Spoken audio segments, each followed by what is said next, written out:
এটা আসলে আমাদের সিলেট মেট্রোপলিটন পুলিশ পুনাক শিল্পী গোষ্ঠী। এটা মানে আমাদের নতুন একটা শিল্পী গোষ্ঠী। তো আমরা আজকে এই ধরনের একটা প্ল্যাটফর্মে এসেছি। এতদিন আমরা হয়তো আমাদের ভেতরে পুলিশের মধ্যে প্রোগ্রামটা করেছি, তো আজকে আমরা পাবলিকলি এসেছি আমাদের নিজেদের আসলে অস্তিত্ব জানান দেওয়ার, যে না, পুলিশ শুধুমাত্র দেশ রক্ষায় না, পুলিশ গান গাইতে পারে, নাচতে পারে। আমাদের মধ্যে সব ধরনের ক্ষমতা আছে, আমাদের সেই ধরনের ক্রিয়েটিভিটি আছে।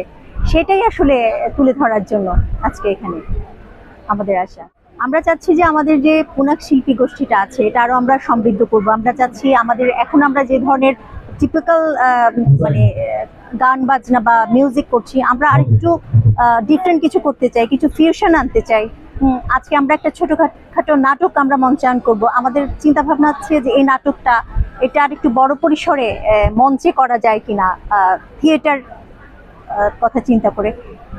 এটাই। আর সেই সাথে তো আমাদের কিছু দুস্থদের নিয়ে কার্যক্রম থাকছে। আমরা সামনে আবার হয়তো কিছু আপনার রিক্সা ভ্যান বিতরণ করব আমরা সামনে। এই ধরনের আমাদের একটা কার্যক্রম, আমরা আগেই এই ধরনের একটা ঘোষণা দিয়েছিলাম। আমরা হয়তো আগামী 1 মাসের মধ্যেই এই ধরনের কার্যক্রমটা আবার হাতে নেব।